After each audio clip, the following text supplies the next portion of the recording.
안녕하십니까. 만나서 반갑습니다. 전도자 박수원입니다. 이번 설교는 굉장히 중요합니다. 제가 구원에 대해서 여러분들에게 전달해 드리도록 하겠습니다. 이번 설교는 구원인데 우리가 구원에 대해서 그동안 관심을 적게 가지고 살고 있는 것 같습니다. 이렇게 된 이유는 그동안 우리가 세상에서 복받고 잘 되는 것에 더 많은 관심을 가졌기에 정작 중요한 구원에 대해서는 우리가 무관심했던 것이 사실입니다. 제가 말씀을 전할 때 그 사람에게 가끔 질문을 던지는데 제가 세 가지 정도의 질문을 던집니다. 첫째는 교회는 왜 다니십니까? 그리고 둘째는 예수님은 왜 믿습니까? 그리고 세 번째는 구원은 어떻게 받습니까? 제가 이렇게 세 가지 정도를 묻습니다. 다 묻는 건 아니고 마음에서 묻고 싶을 때 그리고 믿음이 있다고 할 때 이렇게 물어봅니다. 궁금도 하고요. 이렇게 물어보면 사람들의 반응이 아주 다양하게 나타나는데 어떤 분은 가만히 생각하다가 나는 예수님 안 믿고 여호와 하나님만 믿어요 라고 말을 해서 제가 굉장히 당황한 경험이 있는데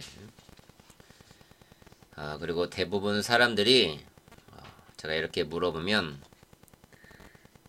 생각에 잠기거나 그리고 왜 이런 걸 물어보지? 하며 원망하는 얼굴로 저를 쳐다보는 사람도 있고 그리고 어리둥절하는 사람도 있고 왜 이런 거를 물어보지? 혹시 이상한 사람 아니야? 이렇게 저를 이렇게 물끄러미 쳐다보는 사람도 있습니다.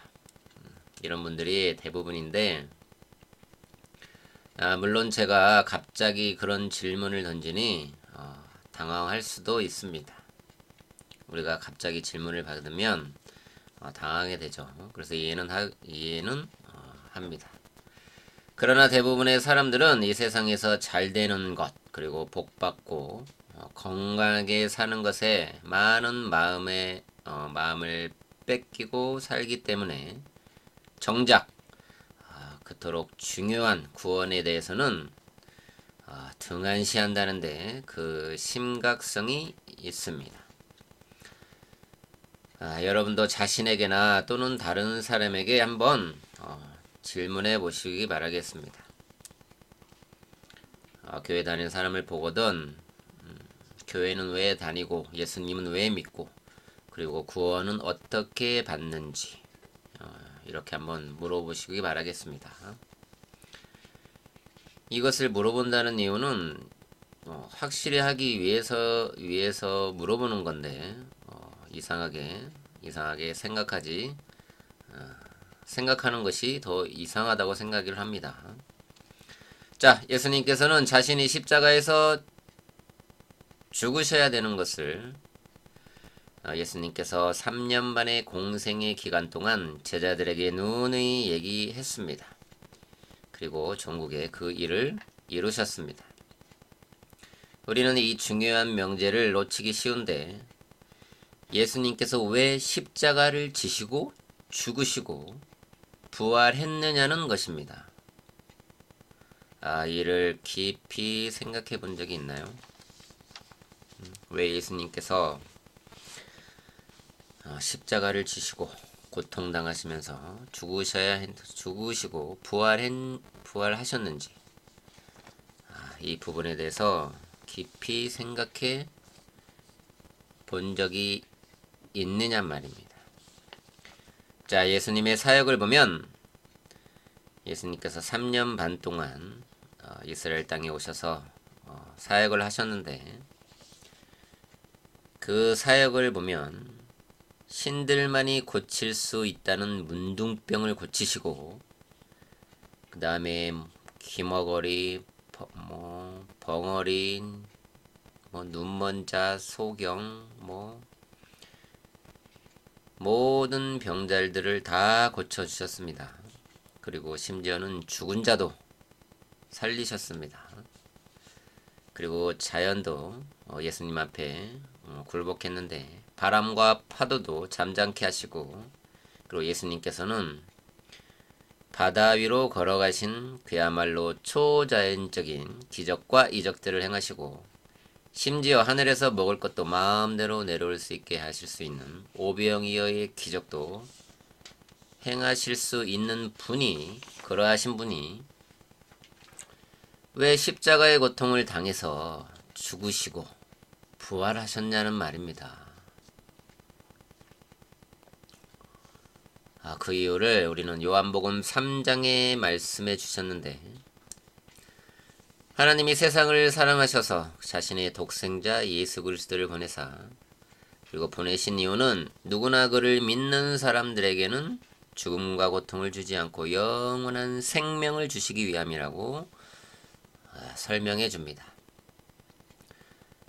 또 로마서 5장에 보면 아담이 선악과를 따먹는 그 죄가 우리 모든 인간에게 전달되었는데, 그래서 사망이, 죄로 인한 사망이 우리들에게 군림하였던 것을 예수 그리스도께서 오셔서 자신의 피로 우리를 의롭게 하시고 영원한 생명을 주시겠다고 예수님이 오신 목적을 자세히 설명해 줍니다.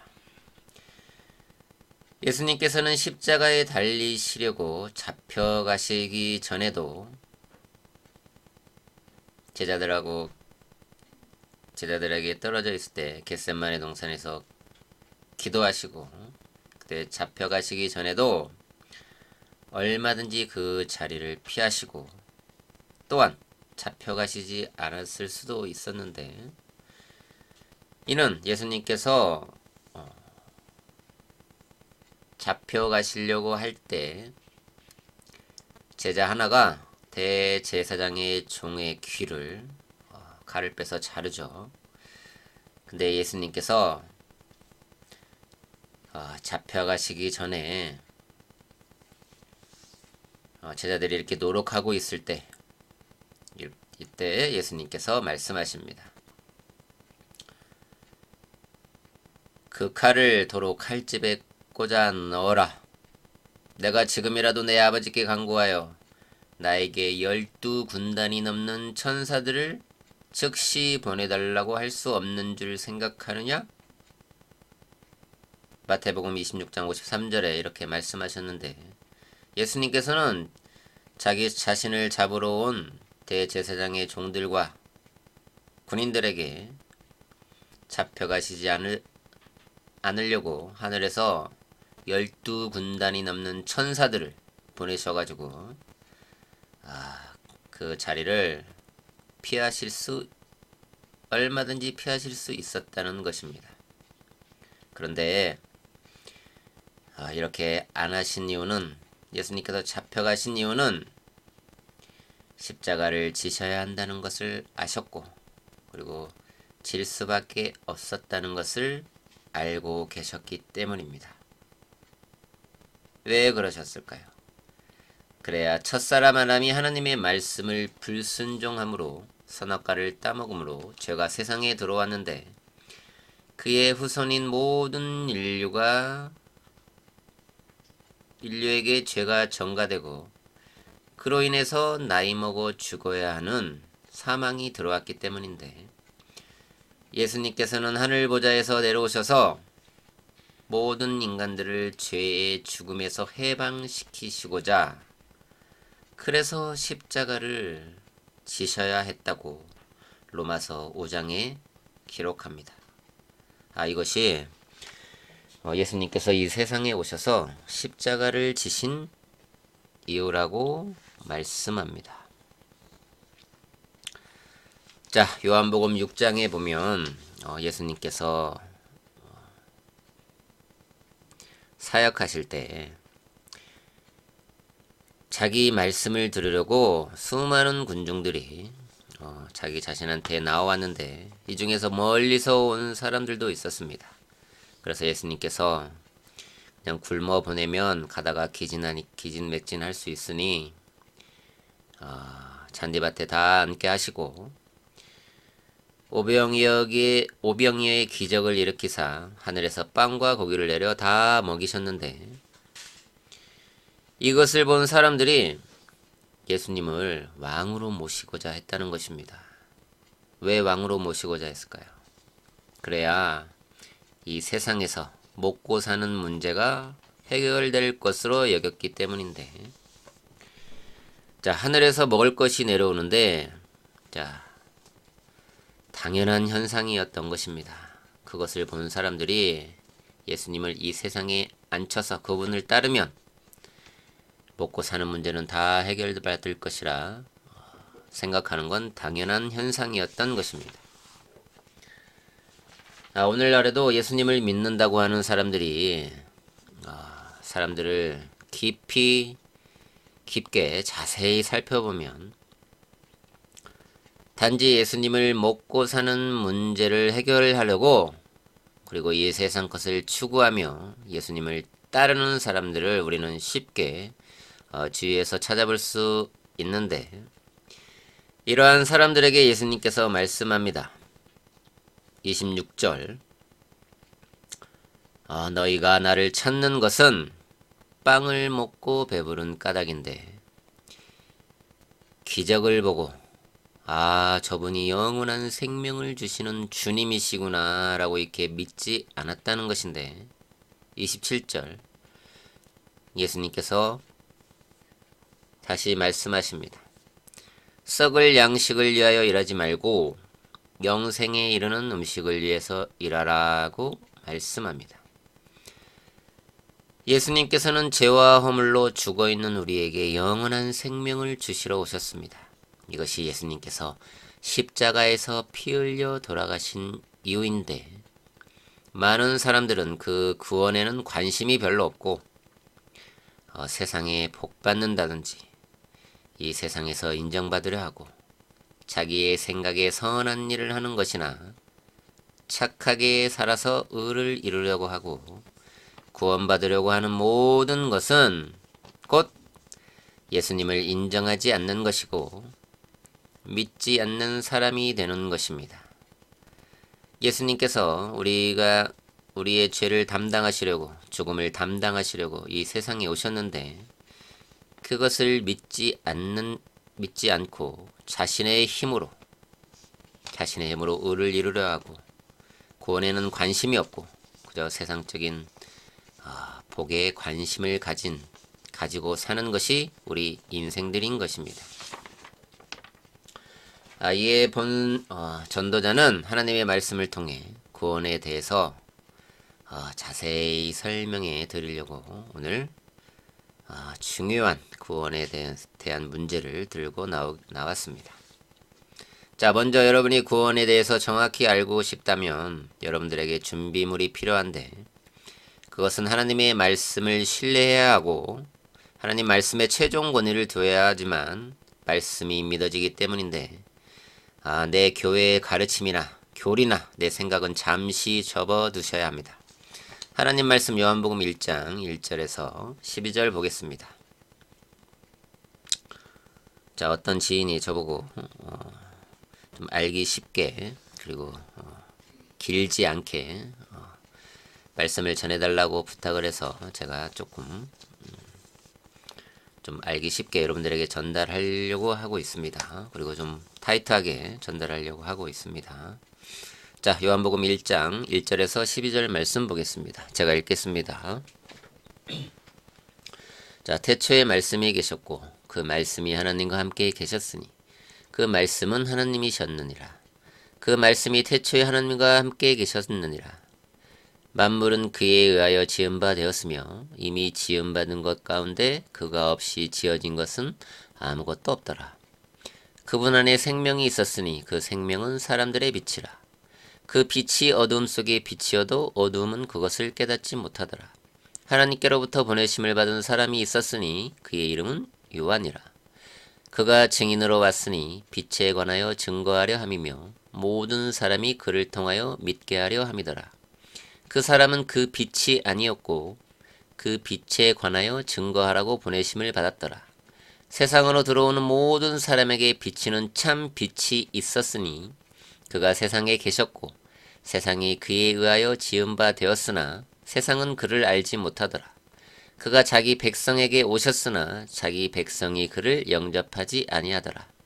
그러나 누구든지 그를 영접한 사람에게는 하나님의 아들들이 되는 권세를 주셨으니 즉 그의 이름을 믿는 사람들에게니라. 자, 제가 요한복음 1장 1절에서 12절 말씀 읽었습니다. 자, 이 말씀의 요지는 태초의 말씀이라고 하는 분이 계셨는데 이분은 바로 하나님이라고 말씀합니다. 예수님께서 오셨을 때 여러 가지 호칭이 계셨는데 그리스도, 예수, 메시아, 그다음에 엘리야, 그다음에 임마누엘, 여러 가지 호칭이 계셨습니다. 그런데 여기서는 말씀으로 예수님을 호칭하는 분을 호칭하는 것을 봅니다. 그 말씀이 곧 하나님이라고 예수님의 신성을 강력하게 주장해주고 있습니다. 자, 그 하나님께서 2000년 전에 자기 백성에게 빛으로 오셨습니다. 그 백성들이 영접하지 아니하더라고 말씀하시고 그러나 누구든지 그를 영접한 사람들에게는 하나님의 아들들이 되는 권세를 주셨는데 즉 그의 이름을 믿는 사람들에게 주셨다고 말씀합니다. 다시 말해 예수님의 이름을 믿으면 예수님을 영접하게 되는데 그러면 하나님의 아들들이 된다는 것입니다. 자, 그러나 여기서 문제는 마가복음 1장과 5장에 보면 귀신들이 나오는데 예수님께서 사역하실 때 귀신들이 예수님이 나타나자마자 그 예수님 발 앞에 엎드려서 고백을 합니다. 나는 당신이 누구인 줄 안다는 것입니다. 나는 당신이 누구인 줄 아노니 하나님의 거룩한 아들, 하나님의 거룩한 하나님의 아들 예수님이라고 귀신들도 귀신같이 알아봤다는 것입니다. 그리고 귀신들도 고백했다는 것입니다. 자, 지금 이 세상에도 예수님을 그저 하나님의 아들이라고 알고 있고 그저 그분을 입으로 고백하는 사람들이 참 많죠. 그러나 이 귀신들처럼 단지 예수님을 입으로 고백하고 하나님의 아들이라고 알고 있는 것만으로는 구원받지 못한다는 것을 우리는 성경을 통해서 알 수 있습니다. 자, 여기서 굉장히 중요한데, 자, 오늘 주제인 구원의 뜻에 대해서 말씀드리겠습니다. 구원의 뜻은 모든 인류를 죽음과 고통과 죄악에서 건져낸다는 말이고 뜻인데, 즉 반대로 말해서 죽음과 고통과 죄에서 건짐받으면 구원을 받는다는 것입니다. 자, 굉장히 중요하기 때문에 다시 한번 말씀드리겠습니다. 구원의 뜻은 모든 인류를 죽음과 고통과 죄악에서 건져낸다는 뜻인데, 다시 말해서 죽음과 고통과 죄에서 우리가 건짐받으면 구원을 받는다는 것입니다. 자, 요한복음 3장에서 하나님께서 세상을 이처럼 사랑하셔서 그의 독생자를 주셨으니 이는 그를 믿는 사람은 누구든지 멸망하지 않고 영생을 얻게 하려 하심이라. 이 말씀에서 그를 믿는 사람은 죽음의 고통에서 벗어나 영생을 얻을 것이다 합니다. 그리고 죄에 대해서는 히브리서 9장에 자세히 나와 있는데, 중요한 것은 피 흘림이 없이는 죄 사함이 없느니라. 자, 예수님께서 십자가에 흘리신 그 피가 그 피만이 죄 사함을 얻는다는 뜻입니다. 자, 다시 말해서 예수님께서 이 세상에 오셔서 십자가에서 고통당하시고 피 흘려 죽으심으로 3일 만에 부활하셔서 죽음과 고통과 죄에서 모든 인간들을 다 해방시켰다는 것입니다. 그 죄의 문제를 해결하면 죽음과 고통은 더불어 해결이 됩니다. 그것은 죄의 삭은 사망이기 때문입니다. 자, 지금까지 인류가 존재하는 인류 역사상 모든 우리의 인간들의 죽음과 고통과 죄를 해결하신 분은 유일하게 주 예수 그리스도 한 분뿐이라는 것인데, 이 예수님을 우리는 기쁘게 마음으로부터 맞아들이는 것을 영접한다고 말합니다. 자, 모든 인간들의 죽음과 고통과 죄를 해결하신 유일하신 한 분이 계시는데, 그분이 주 예수 그리스도인데, 이분을 우리가 기쁘게 기쁜 마음으로부터 맞아들이는 것을, 그분을 영접한다고 말합니다. 계시록 3장 20절에 보면 이런 말씀이 있는데, 보라, 내가 문 밖에 서서 두드리노니 누구든지 내 음성을 듣고 그 문을 열면 내가 그에게로 들어가 그와 함께 먹으며 그도 나와 함께 먹으리라. 이렇게 말씀하시는데, 예수님께서는 전도하는 사람들을 통하거나, 제가 이렇게 저도 전도하려고 복음을 전하고 있고 설교하고 있지만, 그리고 극심한 환난과 고난들을 통하거나, 또는 자연 현상들과 건강의 악화로 인해서 그런 여러 가지 방법들을 통해서 잃어버린 자들을 찾고 있는데, 그때 우리가 예수님을 마음으로부터 맞아들이면 예수님께서 내 안에 들어오시는데, 이것을 영접한다고 말합니다. 이것은 요한복음 3장 5절 8절에 있는 성령의 역사로 거듭나야만 가능하게 되는데, 이렇듯 성령님의 역사로 거듭난 후에 예수님을 영접한 사람들은 하나님의 아들들이 되는 권세를 주시겠다는 것이 본문의 요지인 것입니다. 모든 인류를 죽음과 고통과 죄에서 구원하신 예수님이 유일한 구원자이심을 믿어야 구원받는다는 것이 성경의 정확한 가르침입니다. 그런데 예수님 앞에나 뒤에 우리가 너무 많은 것을 갖다 놓죠. 정말 많이 갖다 놓습니다. 그러나 모든 인류의 죽음과 고통과 죄를 해방시키시고 구원하신 분은 예수 그리스도 한 분뿐이라는 것입니다. 예수님의 앞에나 뒤에 뭔가를 제발 갖다 놓지 마시기 바라겠습니다. 제가 이런 말씀을 믿지 않는 사람들에게 전하는 이유는, 제 지인들에게도 너무나 거릇된 가르침에 사로잡혀 있거나, 예수님 한 분이 아니라 예수님 앞에 뒤에 너무 많은 것을 갖다 놓았다는 것입니다. 자, 여기에는 황금률이나 침례나 세례나 어떤 성사나 11조나, 그 다음에 착하게 살아야 된다거나 선을 베풀어야 한다거나, 유월절이나 6월절을 지켜야 된다고 하는 그런 교회도 있다고 하는데, 그 다음에 안식일을 지켜야 한다거나, 안식일 지키는 사람 많죠. 그리고 율법에 무엇을 지켜야 한다 등의 조건이, 그러한 조건들이 우리가 구원받는 데에는 아무런 상관이 없다는 것입니다. 제발 예수님 앞에나 뒤에 이런 정말 잡동사니 같은 이런 것들을 제발 갖다 놓지 마시기 바랍니다.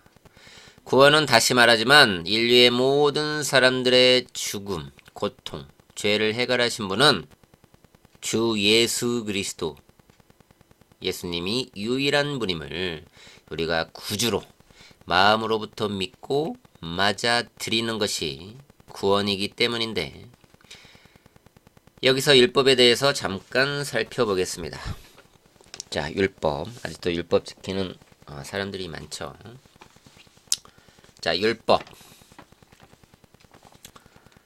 누가복음 16장 16절에 보면 율법과 선지서들은 침례 요한까지요.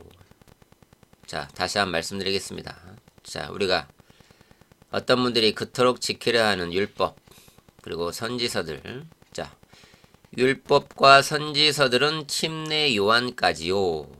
들으셨죠? 그 후로는 하나님의 나라가 전파되어 라고 말씀합니다. 뭐라고 했나요?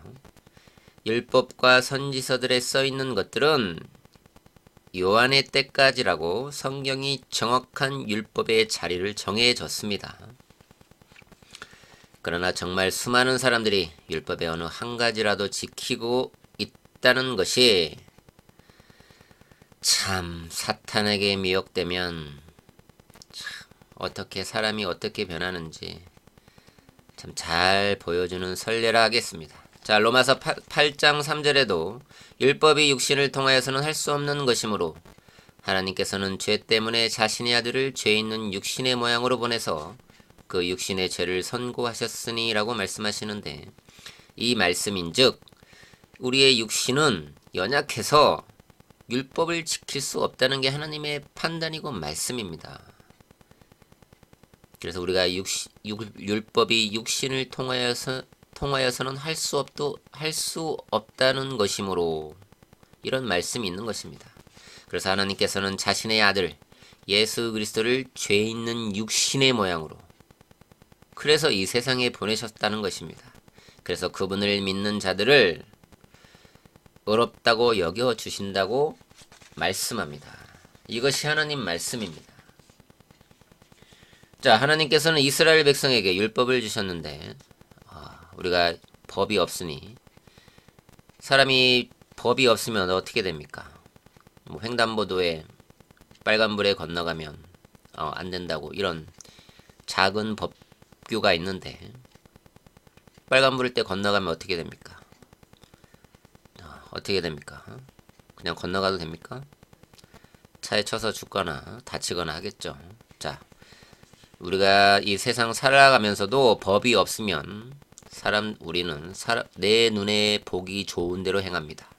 그리고 힘센 사람이 왕이 됩니다. 그래서 밤이 해가 넘어가면 길거리에 돌아다닐 사람들이 아무도 없게 된다는 것입니다. 무법천지의 시대가 된다는 것입니다.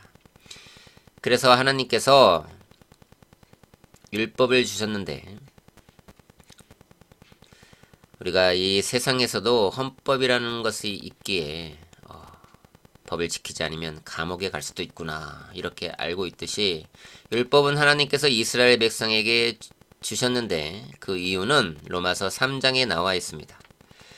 그러므로 율법의 행위로 그의 앞에 의롭다 하심을 얻을 육체가 없나니 율법으로는 죄를 깨달음이니라. 뭐라고요? 율법의 행위로는 그 누구도 의롭다 하심을 얻을 육체는 우리 몸을 말하는데 그런 몸이 없다는 것입니다. 그리고 율법을 주신 이유는 죄를 깨달으라고. 법이 있어야 우리가 죄를 깨달을 듯이 죄를 깨닫고 예수 그리스도를 믿으라는 것입니다. 나는 죄인이구나. 예수님을 믿는다는 것은, 율법을 주신 이유도 죄를 깨달으라는 것인데, 예수님을 믿는 것은 자신이 죄인임을 깨달아야 예수님께서 십자가에서 내 죄를 대신해서 흘리신 그 죄의 핏값을 그래서 믿어지는 것입니다. 그래서 예수님께서 내가 의인을 부르는 것이 아니요 죄인을 부르러 왔노라고 말씀하신다는 것입니다. 자신이 죄인인 줄을 깨닫지 못하고 알지를 못하니 자기 자신이 의롭게 되려고 하고 선한 일을 해서 구원을 받으려고 하고 그러는 것입니다. 자기 자신이 죄인이라는 걸 깊이 깨닫는 사람은 그저 하나님 앞에 조용히 엎드린다는 것입니다. 사람들 앞에 보이려고 무슨 행동을 하지 않는다는 것입니다. 하나님 앞에 나는 죄인입니다 하고 겸손히 하나님께 무릎 꿇고 엎드린다는 것입니다. 자, 여기서 제가 율법을 주신 이유를 하나님의 말씀을 들어서 밝혀드렸습니다. 자, 다시 말해서 율법을 지킬 수 있는 인간은 아무도 없고 율법은 단지 죄를 깨달으라고 주셨다고 확증하는 걸 봅니다. 자, 하나님께서는 지금도 말씀하십니다. 너희는 율법을 절대로 못 지켜. 그러나 우리는 어떻습니까? 아니요. 다는 못 지켜도 몇 가지는 지킬 수 있을 것 같은데요. 지킬 수 있어요.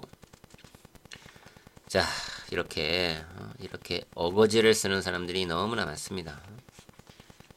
자, 제가 첫 복음을 설교할 때 준비물이 필요하다고 했는데 하나님 말씀을 신뢰하고 최종 권위를 두라고 말했습니다.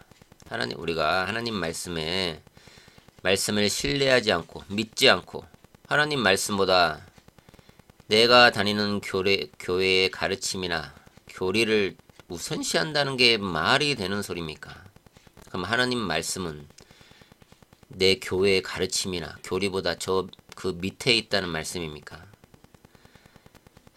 정말 말도 안 되는 것을 믿고 있는 것이 참 신기할 따름입니다. 자, 하나님께서는 분명히 말씀합니다. 너희는 율법 절대로 못 지켜. 율법은 그저 죄를 깨닫게 하는 거야. 그래서 네가 죄인인 걸 깨닫고 예수 그리스도 흘리신 너희 죄를 대신해서 흘려주신 그 보혈의 피를 믿기만 하면 내가 의롭다고 여겨줄게 하는 것이 구원인 것입니다. 자, 하나님께서는 이러한 말씀을 성경의 여러 곳에 말씀해 놓으셨는데 로마서 5장 15절 16절과 에베소서 2장 8절 9절에 말씀해 놓으셨습니다. 자, 여러 곳에 있지만 대표적으로 이 두 말씀을 보겠습니다. 우리는 하나님의 자비하심의 은혜로 말미암아 믿음으로 예수 그리스도를 통하여 선물로서 구원을 받는 것입니다. 여기에는 구원을 받기 위한 어떤 행위의 불순물도 첨가되지 않는다는 것입니다. 저와 여러분이 살고 있는 현 교회 시대는 처음부터 끝까지 은혜로 구원받고 의롭게 됩니다. 자, 하나님께서는 우리의 모든 인간들의 육신이 연약해서 율법을 지킬 수 없다는 것을 알고 계십니다. 그저 죄를 깨닫고 예수 그리스도를 믿기를 바라시는 것 뿐입니다.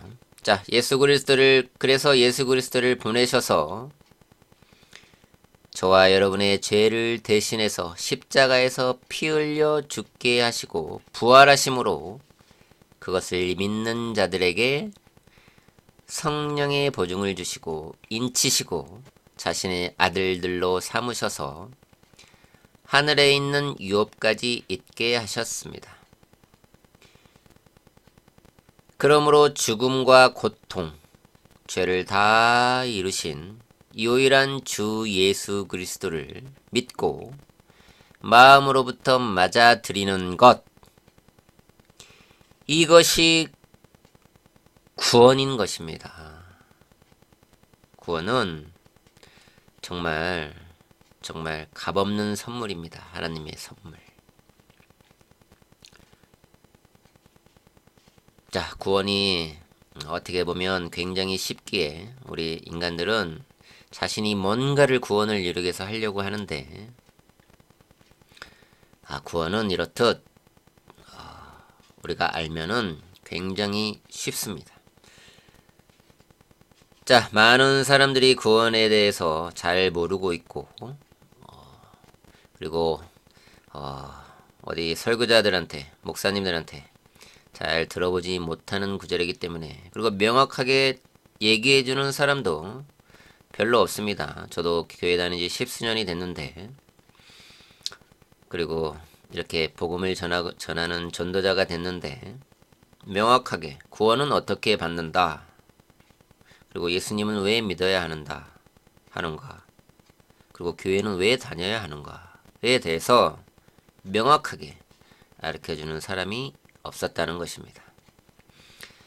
자, 제가 오늘 여러분과 구원에 대해서 하나님의 말씀들을 들어가면서 자세히 전해드렸습니다. 다시 한번 말하지만 본 설교는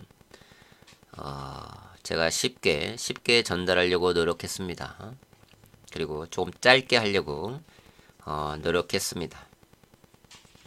여러분들이 구원에 대해서 궁금했던 것이나 의문이 갔던 점, 이런 것들이 본 설교를 통해서 좀 많이 해결받았으면 하는 바람입니다.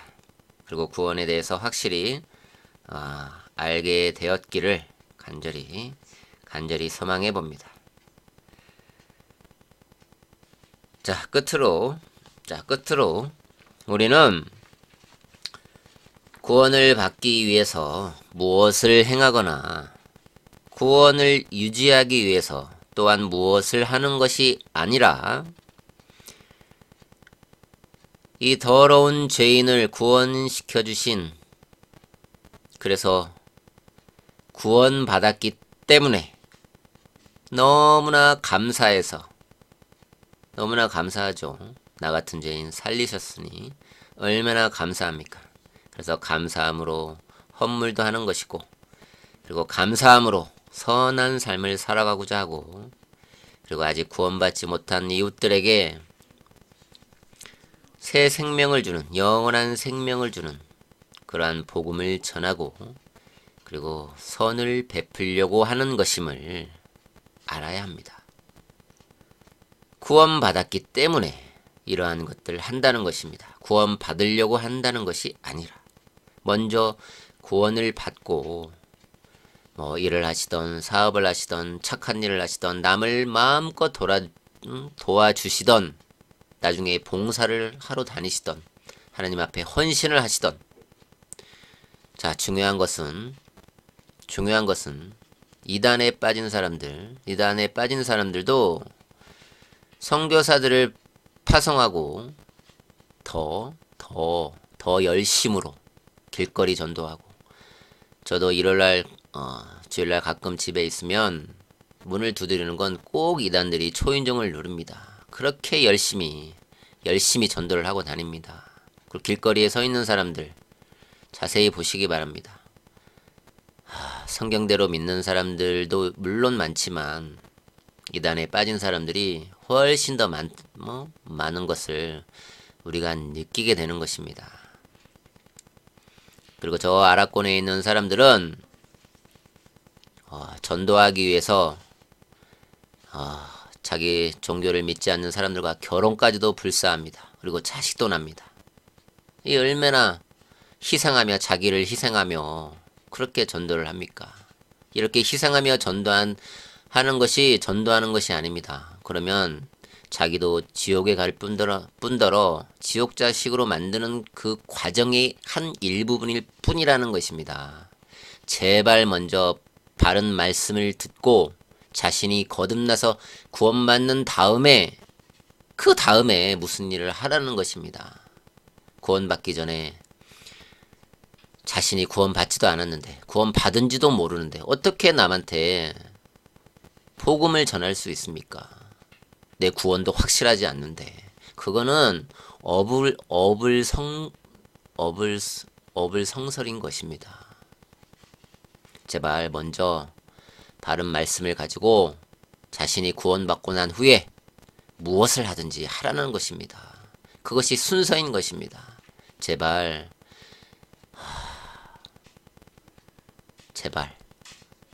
부탁드립니다. 그래서 제가 이렇게 목 놓아 여러분에게 설교를 하는 것입니다. 자, 지금까지 여러분들에게 하나님 말씀을 들어 구원에 대해서 말씀을 전달해 드렸습니다. 자, 감사합니다.